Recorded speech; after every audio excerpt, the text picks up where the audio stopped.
Welcome to episode 116 of Push to Shout, the podcast. It's the state of the video game industry. It's the state of nerd culture, Star Wars updates, everything that you need to get in on the gaming scene. We got you covered.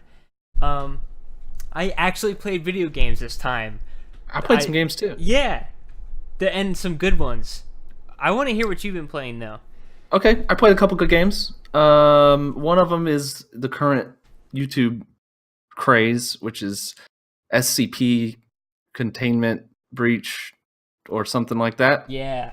Secret Laboratory. It's free on Steam. That's the multiplayer one with the... It's a multiplayer game. It's the same as the single-player game that came out a long time ago that was kind of bad, where you avoid monsters and try to escape or whatever. But in the multiplayer form, it is actually like really awesome. It's a ton of fun. All right, let me lay it out for you. You've got prisoners. They're the guys that the scientists were doing tests, using them. You know, they didn't care if they die or whatever. You're a prisoner. Who cares about you? You've got the scientists themselves. These are all player controlled. There's no AI or anything. You got the monsters. You got the SCPs. They're looking to kill everyone. Just murder everyone. That's the only thing they care about. You got a security team that's going in to save the scientists and doesn't care about the prisoners or can kill the prisoners. And then you got the Chaos Insurgency, which is coming in to save the prisoners and, you know, kill the scientists. And so all these 5 factions of people are all trying to get their little goals done at the same time. And it's this confusing, partially randomly generated map where you go deeper and deeper underground, and the prisoners and scientists start all the way underground, and then the security team and stuff start all the way up at the top. So they have to find each other, and you have to have key cards to get through doors and stuff. So it's kind of confusing. There's a lot of getting lost, getting separated, getting scared all by your lonesome, you know, that kind of stuff. I had a blast playing it. How many different SCPs are in it? Like, there's only one a few. That snaps the neck, right? Yeah, there's one where if you look at it, it can't move, but your character blinks, and when you blink, it'll move. Right, yeah. The one that's that classic one of it standing in the corner. Yeah, the most famous SCP, I suppose. That's my favorite one. It's fun to play, and it's fun to play against because it's just really like, you know, you look away for a second or you blink or whatever, and it's just suddenly changed positions. So and it's how really does the teleporting work from the perspective of the from SCP? the perspective of the thing? It's just you can move during the blink. So like you're just holding forward or something like that, and if they blink, you just start moving, and then you stop again when they see you. So you're just frozen in place when someone's looking at you. So you're not really teleporting. You're just moving very fast. You're just a fast character. Then you've got one that snaps necks, and he can revive you as a zombie. That one's pretty fun too. And then you've got one that can move through doors, and he'll send you to a room with like a dozen doorways that you can go through, and like they all kill you except for one. So the more people he captures, the less effective he becomes, because they can just escape because there's dead bodies in each doorway except for one, so everyone knows that that's the exit. But they always come out in the same spot, so you can get your friend SCP to go and sit in that spot, and they come out, they think they've escaped, and then their neck gets snapped. It's pretty satisfying. And then you've got the boring SCP, which is the computer. Although I guess it could be fun for... I haven't tried it myself, but like there's one SCP that basically controls the map itself, like can lock doors, open and close doors, control like electric fields to kill people. How encouraged or how easy is it to cooperate as the SCPs? Well, usually there's only like 2 or 3 of you tops, and so it's pretty easy. I mean, I was playing with people I know and people who are at least active in voice chat, like you can trust to be playing together and all that stuff. So I don't know how it would be like.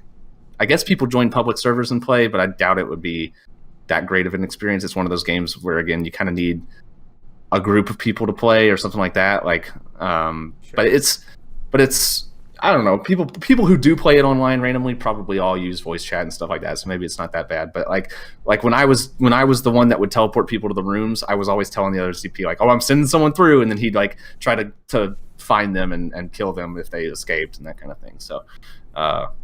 we coordinated a lot, and you can coordinate with the computer one to like lock people in a room, or like the computer guy, he can like, if there's a big group of people, there's 6 security team guys moving, you let 3 of them through a doorway, and then you close the doorway between them, and they'll all kind of freak out. There's an SCP on one side of them, and these guys on the other side of the door can hear the other guys just getting slaughtered on the other side and stuff. It's a goofy ass game, and it's a lot of fun, and legitimately a little bit freaky.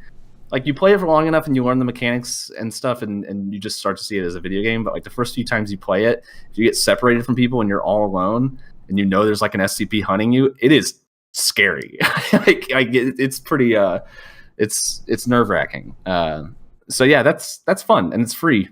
And I hope it's still being updated. I think the story behind the game is that like they made a source mod, like a Gmod game type. And it has like it has like way more content, like way more SCPs, way more stuff going on in the facility and that kind of thing. So this is kind of like a stripped down version of that, but I think this one works a whole lot better than the Steam one, the source one, which is kind of outdated, and you know, you're relying on the glitchy source voice chat and all that stuff, so it's not great. And just source Gmod multiplayer in general with like single digit tick rates, it seemed like. Yeah, it's no physics. Yeah, we tried to play it and it just did not work out very well, so we stuck with the other one. But yeah, that's really neat. And then I also I got in the Sea of Thieves beta. Yeah, me too. I've been playing that. That's a neat game. That's a really neat game. Yeah. I really like it more than I thought I would. I like it about as much as I hoped I would. Well, I was kind of put off by some of those like cooperative. I never really played it, but that game where you cooperate on this blimp of some kind. It's like this steampunk thing. I've never played that either, but I've seen it.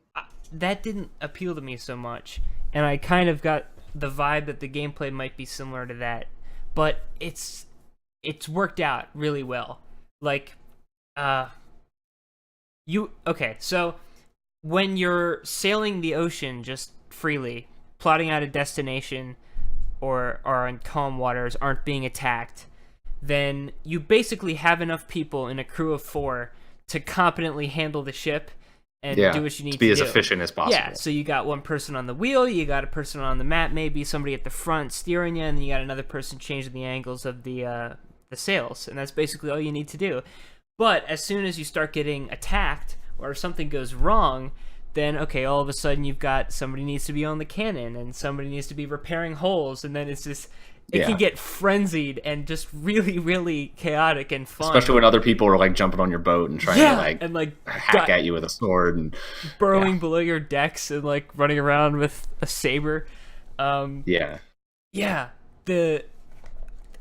naval combat is really fun. It is.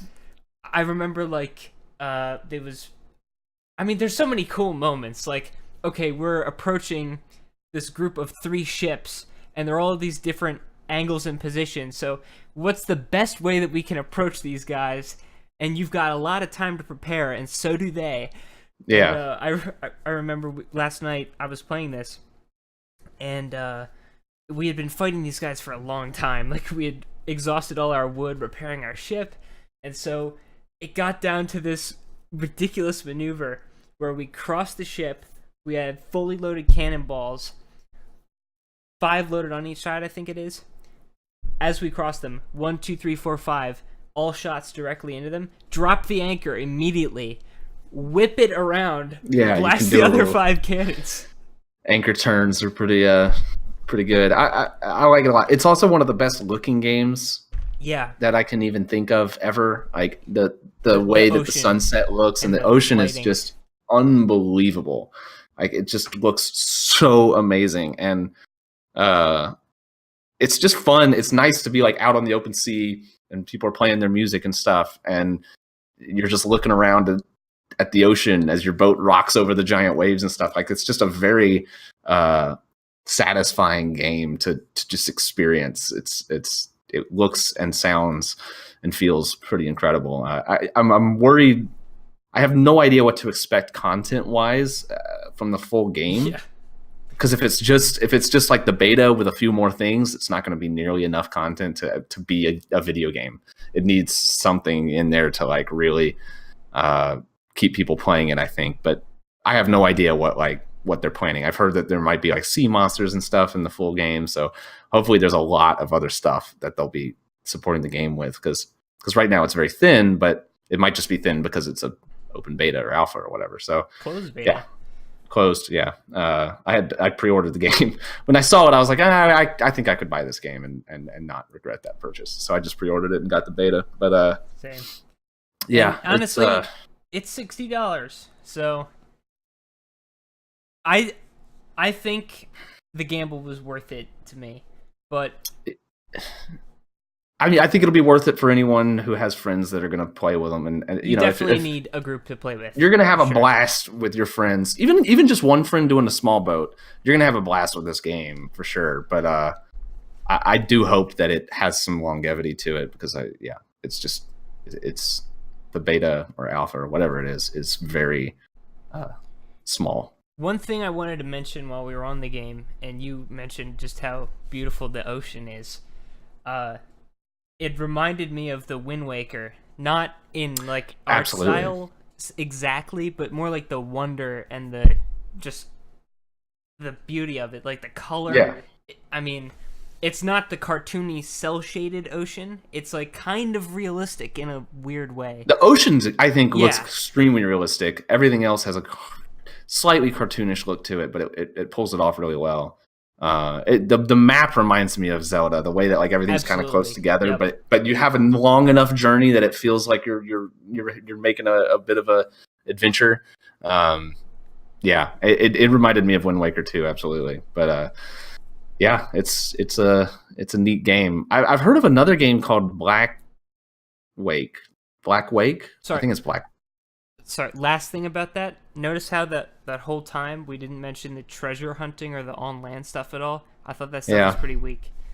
Yeah, I mean, you need goals and you need objectives, but it's not that much fun to... I think that stuff could be more fun if there's a lot more content going on, but right now you just jump off and find the X that marks the spot and dig up treasure that's kind of meaningless because you don't really care about upgrading anything. But we'll see what the full game entails. But yeah, there's this very similar game that I think this game might have borrowed a lot from. I don't know how old the game that I'm talking about is. I think it's an early access. It's called Black Wake, and it's a $20 game on Steam. Yeah, and it looks like it's basically the same concept and everything. And I've been kind of meaning to try it, but since Sea of Thieves came out, I was like, well, this is good enough for me right now. But maybe if I get that itch between now and when Sea of Thieves actually comes out, I'll try it out or something. But I've heard good things about this other one, and it looks very, very similar. And I'd be curious to compare the two. I played something on your recommendation. The what did you play? Doki, I guess not play. Oh. Doki Doki Literature Club. It was cool. The music was kind of good, and I liked the song at the end. But it's Undertale did it. It's the same thing. Yep. So I agree. I think a lot of people are impressed with it because they didn't play Undertale. I really do think that's kind of what's going on there.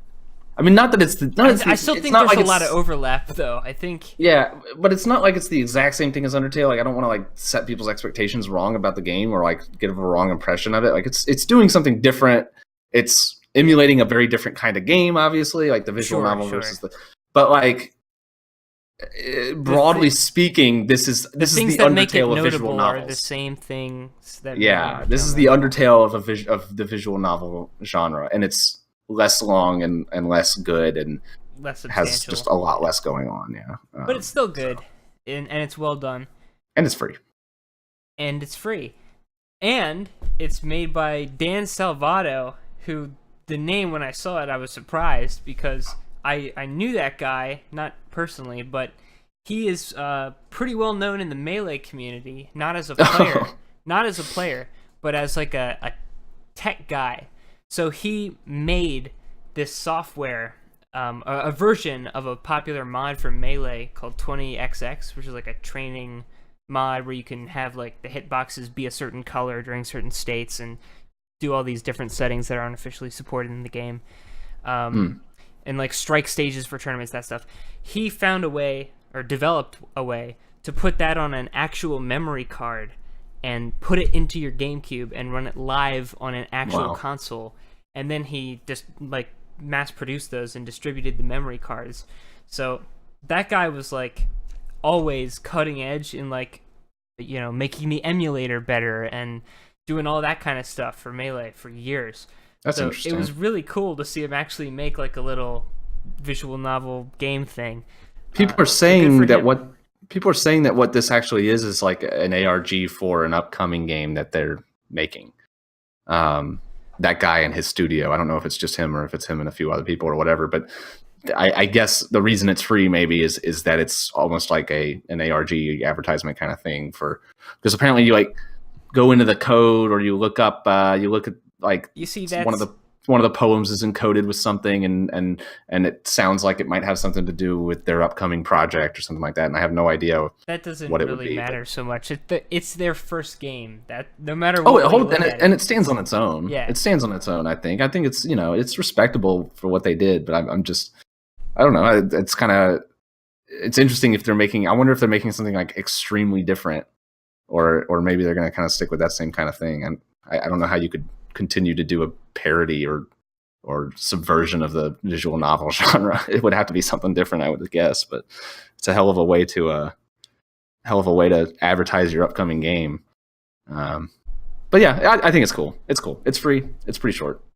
Whatever. I don't know if I actually played any other games. I can't think of any. Did you play the hot new title Xenoblade Chronicles 2? I bet that's exactly your kind of game. No, I didn't. I missed out on that one. Not good, man. Are you gonna play Monster Hunter World? I want to, but I just want to get it on PC. I don't want to buy it twice. Yeah, everyone's talking about Monster Hunter. I looked at it and I kind of thought, I just don't think it's my kind of game. I don't know. Like from looking at it, I'm just like, I don't really know if I get it. I don't know what the appeal is really. It seems like kind of an MMO type game that's not really an MMO. A little bit. Eh. It looks like it's got enough action to be fun, or at least this side of MMOs. Yeah, I don't know. I just everyone's really freaking out about it, and I feel like I'm totally out of the loop because I just have zero interest in it whatsoever, and it's like the only thing I'm seeing people talk about right now. I got the. I guess Wii that's U- because the beta just started. I got the Wii U Monster Hunter, the only one I ever got, in like a bargain bin. I played like 5 minutes of it and never touched it again. So I really don't have much experience with it, but I'm willing to give the new one a try on PC because I'm just way more likely to play it. Yeah. Does it come out on the PC around the time it comes out on the PS4, or is it a delayed release? No, it's way delayed. It's like end of this year delayed. Yeah. It's a long time. Oh well. I wish I had more video games to talk about. Did you hear about Nintendo Labo? Yeah, man. Is it Labo or is it Labo? I think it's Labo, I Labo. assume. Labo. That's Like laboratory. that's some Nintendo ass shit going on there. Yeah, kids will like it. Yep. It's for kids. It's funny. Everyone feels like they have to be like, oh well, I either want this or I don't want this, and it's like it's not really. Like it's just a toy. It's literally a toy for children. Like Yeah. people joke about video games being toys for children that adults can enjoy, but this is like literally a toy for children. But like it looks awesome because like if I was a parent, this is exactly the kind of thing that I would want because it's like it's pretty involved looking. Yeah, it's a Like, it looks kinda project.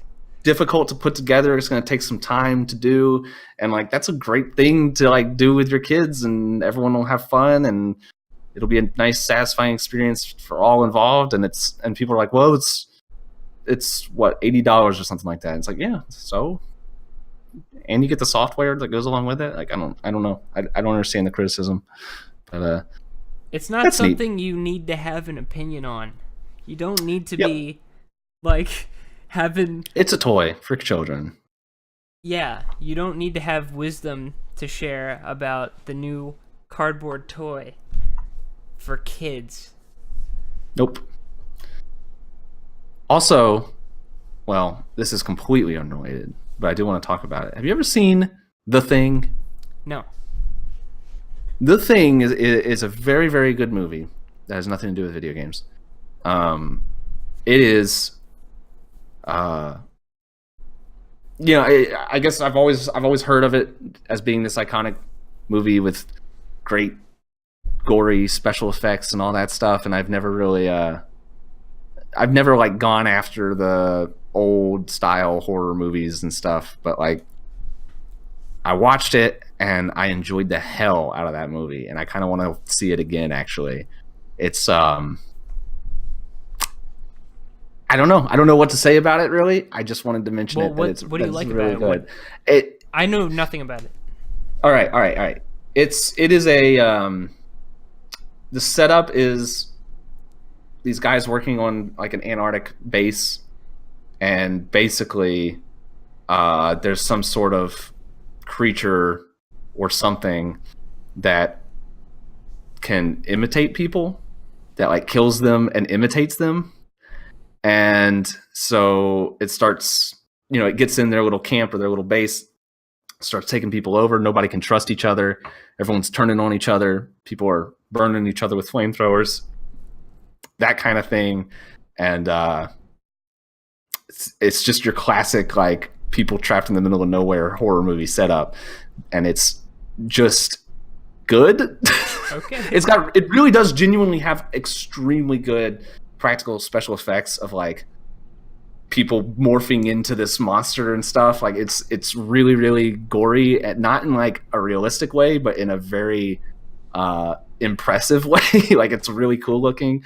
I don't know. I'm kind of bad at like talking about movies where it's just like I just really enjoyed watching the movie and I don't have that much to say about it. I just really enjoyed it. It's a fun ass movie to watch. Like I was laughing and just enjoying my ass off watching that fucking movie. It is highly recommended.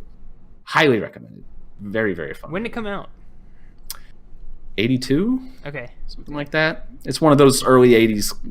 I want to say B movie, but it's not. I don't think it's like that low budget even. Is there a scene like in a mine?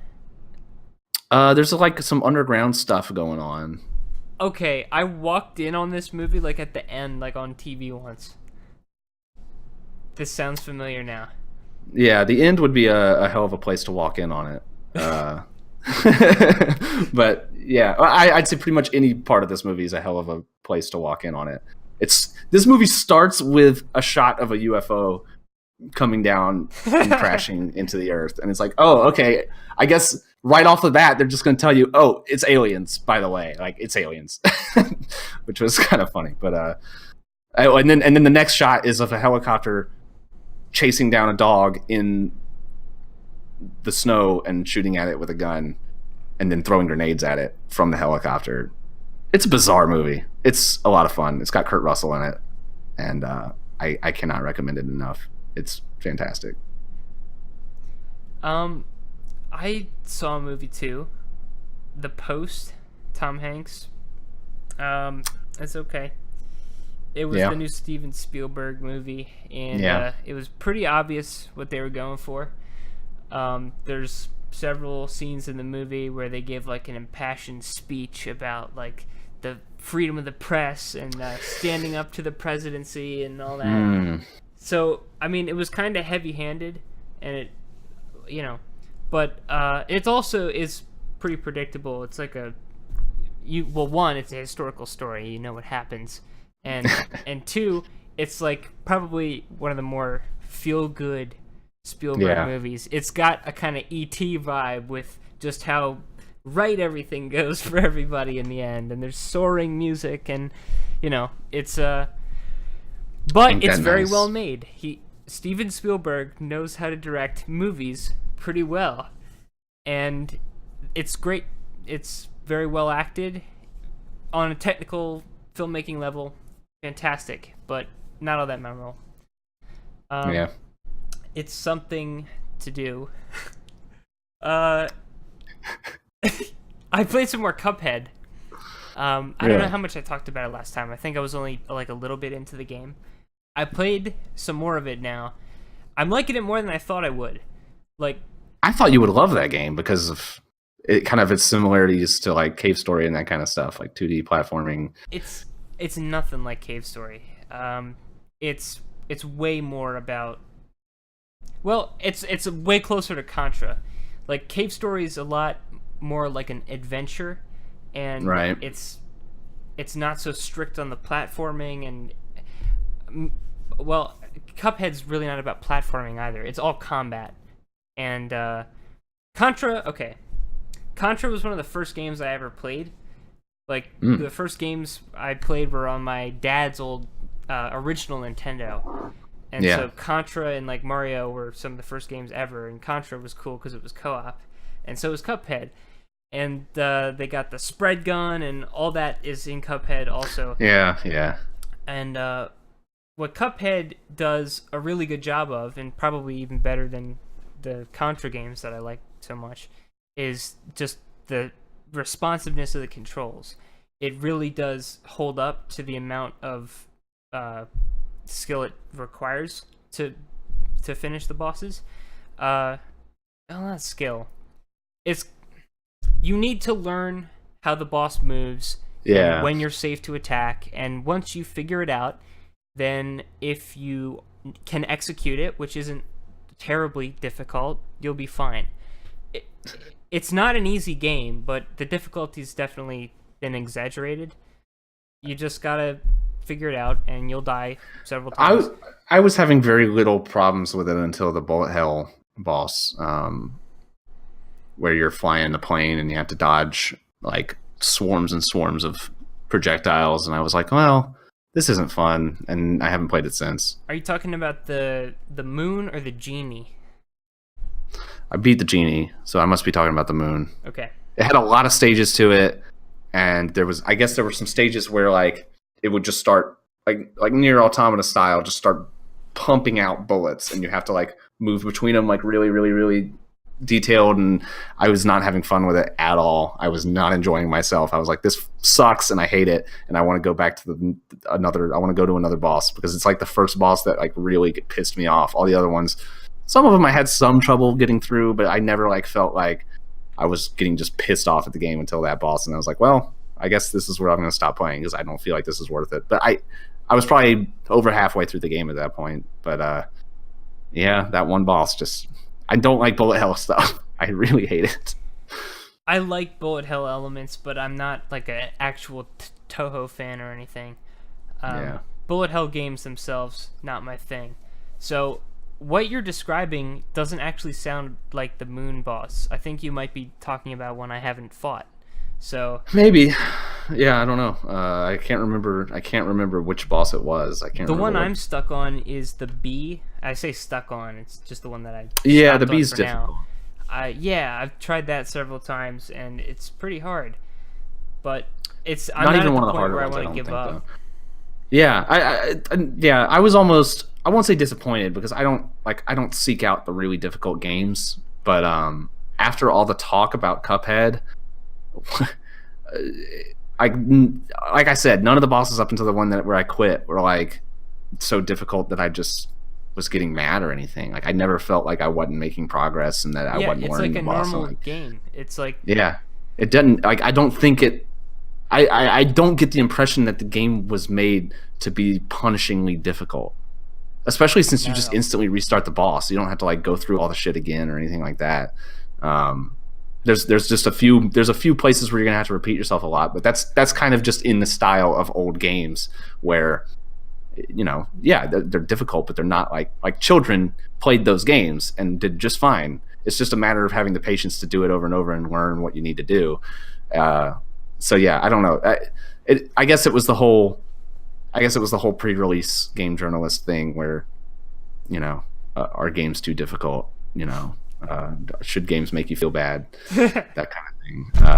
That really overhyped it, I guess. But like Dark Souls is way more difficult than Cuphead, but also isn't as difficult as people say it is. So I don't know. Yeah, it's whatever. I also played Celeste. You see that game? It's new. No. Okay. Donkey made a video on it, and it shows off the gameplay features pretty concisely. So I recommend watching it. It's like this detailed pixel art style platformer, and you can dash once in any direction after a jump in midair. You can cling to a wall, hop up it a little bit, which uses a limited amount of stamina, and you can like cling, slide, and do some basic jumping and dashing. And they expand on that with all these different platforming mechanics and gems that'll refresh your dash if you hit them in midair, and platforms that'll... It's hard to describe any of this without just seeing it. All I'll say is that it manages to build on its core platforming mechanics that are already pretty polished into a really awesome gameplay experience. It's really, really fun, and it just feels great to jump and complete the levels and go for the extra challenges.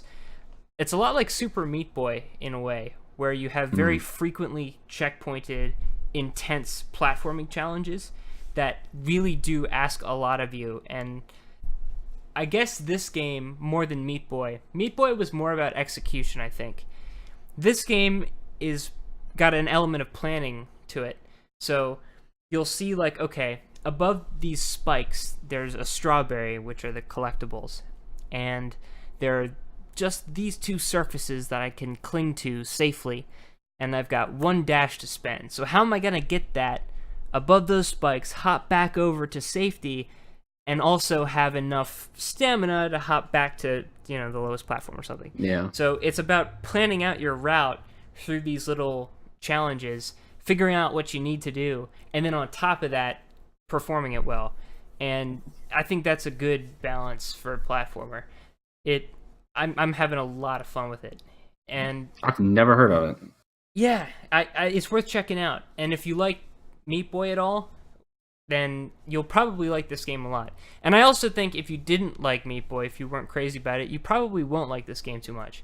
It's got a very similar vibe, where really tight, really well articulated controls, and, you know, challenges that extract as much as you can out of those controls. Yeah. So I recommend it a lot. I think it's really good. I'm almost done. Had a lot of fun with it. I think it's like $20 too, and it's well worth that. Neat. Pretty neato. I think I've only got one other thing to talk about on my side of things. Life update. IRL time. For the longest time, I've been planning to get a pilot's license. Oh, just like, you know, or not planning so much as just wanting to, and working towards, or not working towards it, but like thinking, well, once I'm done with this job, maybe I'll, you know, start getting into it once I have more time or something like that. Well, where I work at currently is closing pretty soon, and I'm using that as an opportunity to go to a new frontier in life, to pursue new things and get in a plane and fly it, hopefully. I went over to the airport yesterday, actually. I just stopped by the flight school at the Birmingham airport, and just to like meet people and say, all right, you know, what's this thing like? Who are you people? What do you want to fly? Don't know yet, but you have to. I mean, learning is a long, arduous process in which you don't really choose what to fly, so it doesn't really matter at the moment. You just have to learn first. But originally, I always said I wanted to do helicopters, and I still feel like I'd like to do helicopters. But I think the place to learn, like the route to learn, the cheapest and most efficient way is through planes first, regardless. So I don't think you want to jump right into a helicopter, because then you're trying to learn like how to talk on the radio or how to do basic stuff, okay, while having to control a helicopter, which is way more difficult and requires a lot more focus than flying a plane, where you can kind of literally just take your hands off and do something else for a while and not have to worry about like crashing and burning into the ground. So I'm at least starting with that. And plus, there's not a helicopter school in my city. I would have to drive slightly outside of my city to get to somewhere that does helicopters. But yeah, I showed up at this place and I met some people and I met like the director of operations there, and they own and they operate a bunch of privately owned planes. You know, they keep them updated and all that stuff. And he was like, "Hey, you want to hop in? I'm about to have to mess with the avionics in this plane, and you can hop in and we're going to start it up and stuff." And I was like, "Sure." So I hopped in with him and got in the co-pilot seat, and it was like this $1 million twin turboprop private plane. And we started up, and he has to taxi it from one end of the airport to the other. And just to taxi, you have to get on with the tower and all that stuff and get them to guide you through and all that stuff. And he let me taxi the plane, controlling the throttles and all that stuff, and taxi it to the other side of the airport and talk to the tower and all that stuff. And we're like taxiing along this little plane, and big Delta 737s landing next to us and stuff. And they're on the radio, and it was pretty cool. He was obviously trying to sell it to me really hard, and I think he kind of succeeded because it was pretty neat. That's cool, man. Yeah, I'm really excited. I'm probably gonna start doing that pretty soon. Hold on then. Okay, how much goes into that? How long is the average flight school curriculum? The average private license process takes like, I think they say like between 50 and 70 hours for most people or something like that.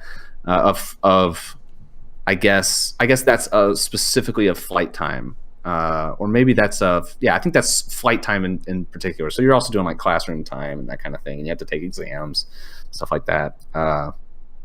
So if that's the only thing I'm doing, and I'm not doing a job along with it, that's going to take up a lot more of my time, which I haven't really decided yet if I'm going to just do this like as a weekend thing, or if I'm just going to jump 2 feet in and just like become a train and do it as quickly as possible, like go back to school basically. Do you have 20/20 vision? Are you a fighter pilot quality? Yeah, but I don't think you need that for your little Cessna 172 or anything. But couldn't hurt. But yeah, I should be healthy enough and everything. Call of Duty rings. Yeah, if the Call of Duty rings, maybe I'll hop into a jet. That would be pretty cool. But did you brag? But yeah, about it takes a while, but it just depends on the person. No, I didn't do any bragging. Time? Does that count? I don't have a lot of bragging rights. Although the simulator does help a lot, and I did the simulator where you actually talk to like real air traffic controllers and everything, so you learn airspaces and how to communicate. You think that got you into it? No, I think that's something that I did because I was already getting into it. Okay. But I mean, I guess it helped, but like. But okay, you had an interest for a lot longer. Yeah, exactly. As a little kid, I've always been, specifically like the World War II planes and stuff like that. I've always been into that shit.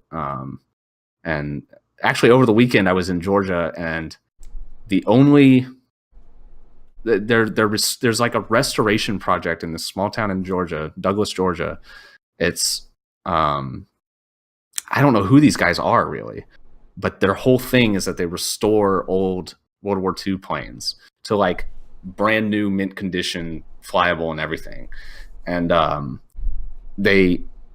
was down there for another reason, but I asked them if I could come by and like see the plane that they were working on, which is this. Do you know what a P-51 is?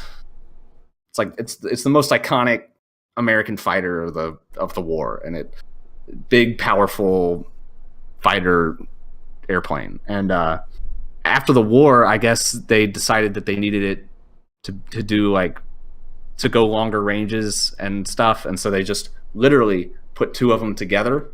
So there's like 2 World War II fighters welded together in the wing that like meets the 2, and they're restoring this thing. And there were never that many in production to begin with, but like now there's none that are flyable. I think there's only a few that exist period, but they're getting this one in flyable condition. And I was looking at that thing, and that was really cool too. And I just wanted to mention that. But like, I don't know, that shit's crazy. But I don't know. Aviation is just something that's always been cool to me. And so finally, I'm getting around to actually doing what I've wanted to do for a while. And I'll see if I like it enough to really jump into it or not. Maybe I'll hate it. Maybe I'll get my private license and be like, that's enough for me. But probably not. We'll see. That's pretty cool. Seriously. Yeah, I'm excited. Yeah. You should. It's like video games. You should just go all into it. Yeah, that's kind of my plan right now. Is to just go all in on it.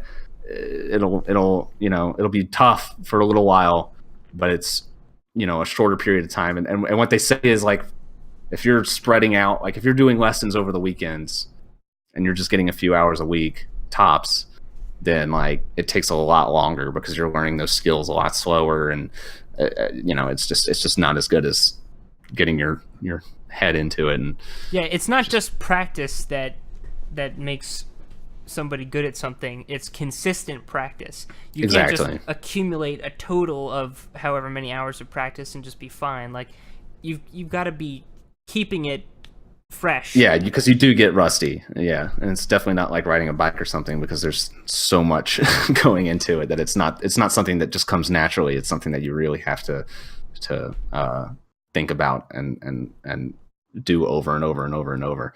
So pretty exciting, pretty cool. Yeah. If I really get into it, and if they let me, and if I can figure out how to do it, I'd like to video it and show people, but I don't know if that'll be possible, because you have to like figure out what the audio is going to be like and all that stuff, which could be a pain. But GoPro, but like you're not going to be able to capture my voice in the plane because it's so loud. You'd have to hook it up to the system that does the headphones and everything, which I don't know. I'll look into it though. No promises. ADR I could the entire day. I could, but I don't think I'd be very good at doing that. So I don't know. We'll see. But no promises. But I'll give it a shot, because yeah, it's pretty cool. In way less exciting news, finished Persona 3 finally. Oh, so I you can beat that boss. Never fucking play another turn-based JRPG ever again. Well, what if they come out with a remaster? I'll probably play that. You just get up to the final boss, and I'll definitely play Shin Megami Tensei 5. But other than that, not a single turn-based JRPG. Well, you gotta play the Persona 3 portable version, which you can play as a girl. Nope. Play as a girl. It's like a completely different experience. It would be pretty cool to control your party, but I'm not gonna play the whole game again just to do that. And well, but it was cool. It was really good.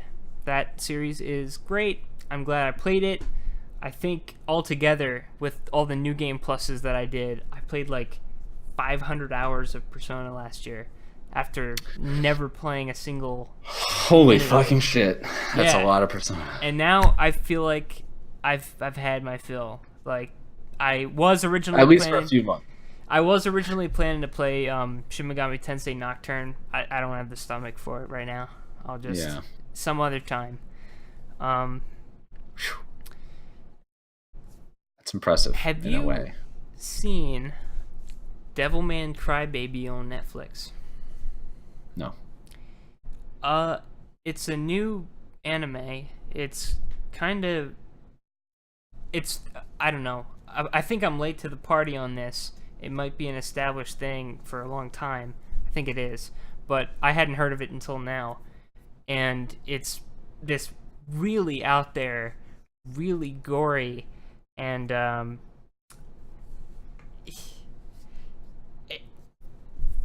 it's well animated sometimes.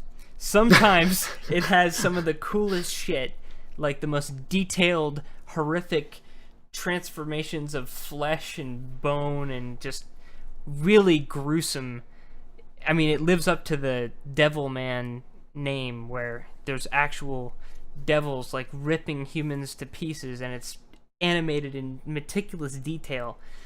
And then you've got like flapping heads once in a while, or just it's not like bad ever, but it's big ups and downs in the animation. And then it's got like some weird CGI stuff, but then they'll turn and do something that's just really striking and awesome. I'm only a few episodes in. The story is so obtuse at this point, I'm not sure if it'll go anywhere, but it's setting up a lot of things that could go somewhere if done right. And I think they'll do good, because it's been fine so far. I'm watching an anime Netflix show, which is One Punch Man. I'm halfway through that. Just kind of watching it very casually. It's a fun show. Okay. Hattori Hanzo says that it doesn't live up to the first episode. That's the one that I really liked. So if that's true, then that'll be sad. Oh well. But you were saying anime. I was just saying that I was watching One Punch Man. I don't really have anything to say about it. It's very It's good. a fun show. Yeah. Yeah, it's a fun show. How far are you? Like halfway through, maybe 4 or 5 episodes in. The beginning and end are the best. It's where they spend the most on the animation, which is like Right. the best part of the show. Yeah, it reminds me of Gurren Lagann a lot. In that, like, obviously, like the really well animated, over the top, bizarre action scenes are like the entire reason the show exists and the entire reason people like it, because they're incredible. So, yeah, I do like it, but I'll have to stick with it. But I'm only like 5 episodes away from the end. So I finished Stardust Crusaders, JoJo, and Diamond is Unbreakable. Those were both really good shows. JoJo is good, and now I'm reading the manga because it's wow. Good. You're just really into your Japanese content right now. I know. I'm like on a Gee kick. whiz. God. I've regressed into weeaboo. Push to Shout is your otaku source of information and opinions. Yeah. Right here. That's what we're all about here. Your window is into the otaku life. culture. Exactly. Because yeah. Buy any good dakimakuras lately? Buy any good hentai at the shop? Can't say I've done it recently. Not since last podcast where we talked all about all that stuff that you just said. That was a hot one. That was a wet and hot one. Yeah. Yep. Changing the subject, I saw that a game engine, Godot, have you heard of that? No. Godot is like an open source engine that is like Unity or Unreal, but there's no licensing associated with it at all. And obviously it's nowhere near as good. But just yesterday, they came out with version 3.0, which even though it's not quite as fully featured as Unity or Unreal, it's still really impressive what this completely free engine does and how easy it is to use. So they've got subsurface scattering of skin, and they've got a full suite of like 2D tools and a very realistic lighting engine. It looks really good, and who knows what people are actually going to make with it or how easy it actually is to develop for. But if they have an engine that can basically be what GIMP is to Photoshop, if you're a graphic designer, you're using Photoshop, not GIMP. GIMP does not have what you need for the most part if you're a professional. So if you're a professional, you're probably not going to be using this free engine. But if you're a nobody indie dev, then this might be attractive because there's nobody that you have to pay when you start selling your game. So yeah, it's always nice. Godot 3.0. It's always nice when there's a game engine or just an extremely moddable game that becomes super popular with modders and developers. And I feel like we haven't really had one since, I mean, you could argue that Unity is one, but since like the Source engine and all those mods that came with it, there's just something so nice Source about these was eras. Probably the best. Yeah, there's these eras of video games where it's like all these modders and stuff get together and you have all this cross-contamination going on, where it's like, well, someone built this stupid, character from another video game in Source, and so now you can just put it in everything you want. Like, you just import it over, whatever, and you get these bizarre games, and Gmod's such a perfect example of just, like, weird assets being just mashed together into something stupid and wonderful. Yeah, since Source, I don't know if there's anything that's even really gotten close to that level of just complete. It's something that's so easy to work with and so popular that you get all this crazy shit going on and an endless amount of content to go through. I kind of miss those days. I long for them. I'd like to see something accomplish that. And yeah, that'd be nice if that's what that was. You could download like a stupid texture pack and install it, or you could download a custom map and slap it onto a server real quick. Yeah. Like, I mean, Source was kind of unbeatable when it came to custom content like that. Yeah. I mean, there's a lot of games that offer a lot of different experiences and lots of single player mods like Bethesda stuff, but for the most part, multiplayer has been pretty locked down. Yeah, we need like a highly moddable game that's not so moddable that like there's a balance, right? Like Source, it still always plays like a first person shooter. It always plays like a Source game, but you can do so much with it, and people get really creative with it. And on the other end of the spectrum, VR chat, fully moddable. Yeah, fully moddable and just like to the point where nobody can do anything interesting with it because I gotta say, I played 2 VR chat mini games that were legitimately good. What were they? A laser tag one and a handball one, like a space handball. Was that throwing discs at each other? Yeah, that. Yeah, I played that one. And I played was the laser one like the Cowboys one? No, it was like a space themed one, and then you had 2 laser blasters that you could dual wield, and you could break people's cover and by shooting it and break parts of the map. Okay, wow. Yeah, it was. Yeah, and it was pretty polished too. It's pretty impressive that people do stuff like that. I hope VR chat continues to be popular beyond the short-lived Ugandan Knuckles meme, because it does seem like, you know, there's a ton that you can do with it. I guess I don't know enough about that shit to like really know what the limits are to it, but just a couple of things that I've seen, I've been like, well, I did not expect this to be possible. I didn't expect a shooter that actually keeps track of scores and has respawns and all that stuff and teams and all that stuff to work properly, or even just a simple game where you throw Tron discs at each other. Like the fact that stuff works makes me think that there's a lot of room for creativity there, but I wonder if it's too difficult for people to really bother with. Like at that point, why not just make your own game? Exactly, maybe. Right. But yeah.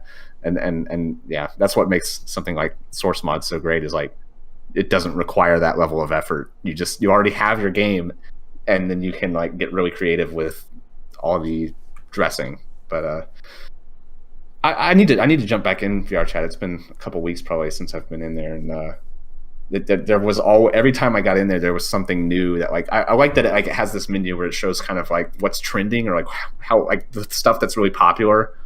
And so you see if there's like a new map that like a bunch of people are on and like messing with, you see it right away. And of course that like natural feeling of like people open up portals and stuff like that. So like that's a major element of its success. Yeah, the way that it gets the content to you is kind of like really, really integral to that game's success, I think. But the portals in particular, like that's what makes it so compelling. Like I don't know if you played Alt Space ever. I went on there like a couple times. It was like VR chat, but bad. So they had like an actual staff member employed by the developers. You were talking about that. Yeah, I talked about this before. And it was just very rigid, and you had to go to a designated chat room area. So you pick the place, you go there, and then if you leave, you just leave, and you would have to tell somebody to come follow you. VR chat, it makes it so simple, where if everybody's having a good time, somebody puts a portal down, and everybody who wants to go just goes together. And it means that you can sort of form up a little makeshift party and roam around the web. And that's something that Rec Room figured out too, where like you fist bump or high five with people or whatever to join the party, and when you leave, it asks, "Well, would you like to go with them?" And you can just say yes, and along you go. It's funny. I can't really think of any competitive games that do stuff like that outside of VR, where you're like traveling between servers essentially, and you have this dynamic party system. It's weird that seems like it's a VR only thing. Yeah, the dynamic part of it kind of is.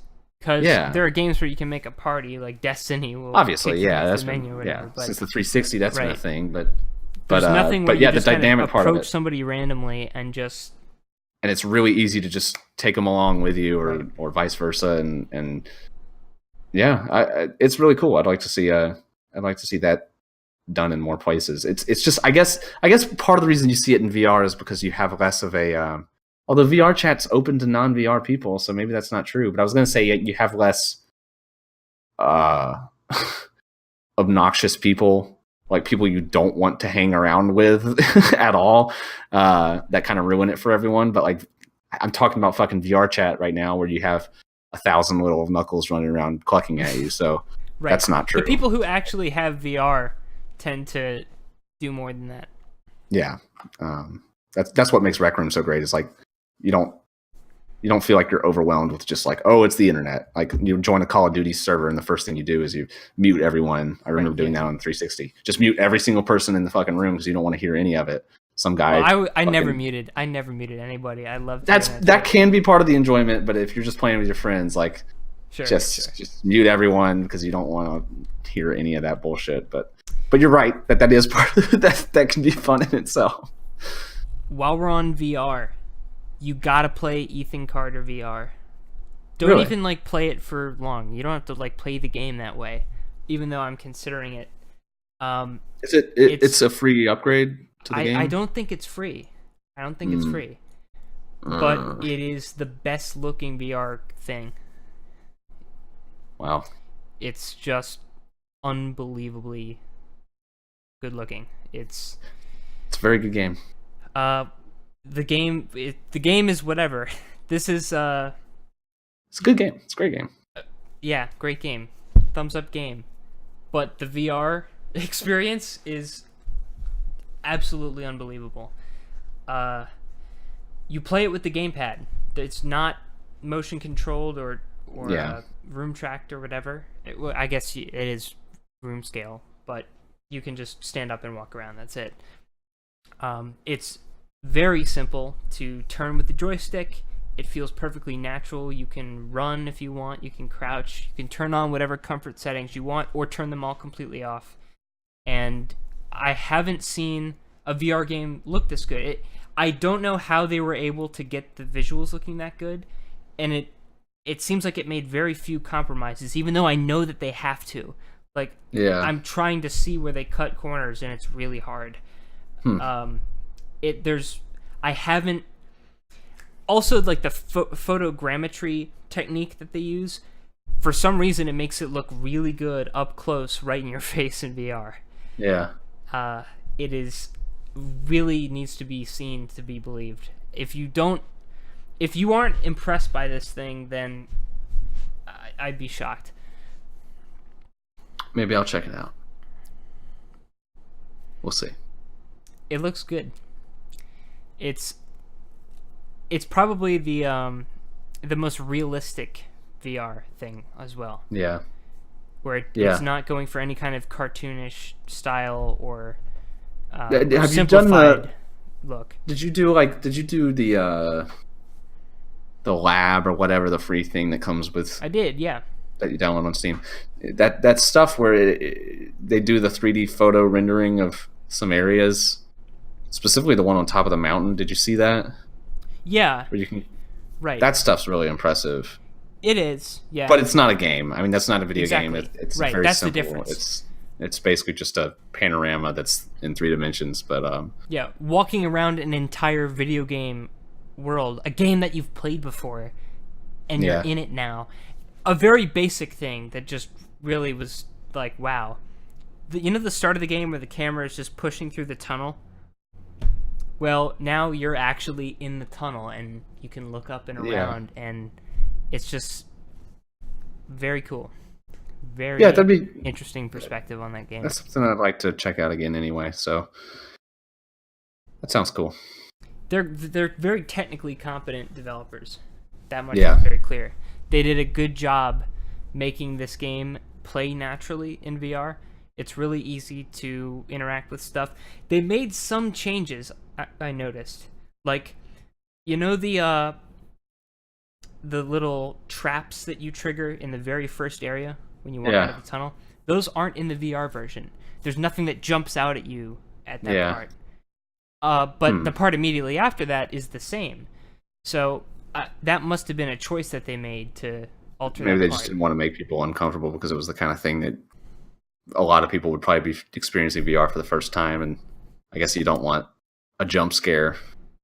Yeah, I don't know what to make of I it yet. guess. And I haven't played much of the actual game part either. So I'm not totally sure what has changed, because I've just been walking all around and taking. I mean, there's a part of that game where you're running from a monster through a maze, kind of. Which would be a terrifying experience in VR. They can't. That would be like legitimately. That would be uncomfortable. Playing that in VR would be absolutely nerve-wracking. Yeah, that would be a. Yeah, I remember that part kind of, it made me mildly, nervous and stuff, and just on the computer. So in VR, I'm sure that would be an experience for sure. Maybe they improved it. Maybe they made it scarier. It's yeah. I mean, maybe that'd be dedication, because the parts of that game are kind of spooky in general, because you're just exploring this big, like, empty world. Yeah. I can imagine being pretty uncomfortable in VR. I mean, that'd be really cool, but I don't know if that's really what they're going for. So maybe they would change it. I don't know. I'll have to check that out. I'll definitely have to check that out. And that's about all I've got as far as video games go. I haven't played Definitely all I've got. much more. Oh, I did play some more Rhythm Heaven. I played that game again. That's nothing to talk about. Exactly. That's always a fun game. Yeah, it is. Always fun. I kind of hope that they make another one, but the main guy's got cancer now, and they've kind of done their Mega Mix Best of collection, so I think it could be done. Yeah. Which is kind of that sad. rhythm doctor guy is still working on his game. Yeah. So I like that guy. I wanted to there's still hope for the imitators. Well. All right. Well, I guess that's it. That is all we've got for you tonight, ladies, and there's really only ladies listening, so thanks for tuning in to the Push to Shout podcast. We'll be back again in a couple weeks to deliver more otaku news. That's right. And gaming culture tips and tricks.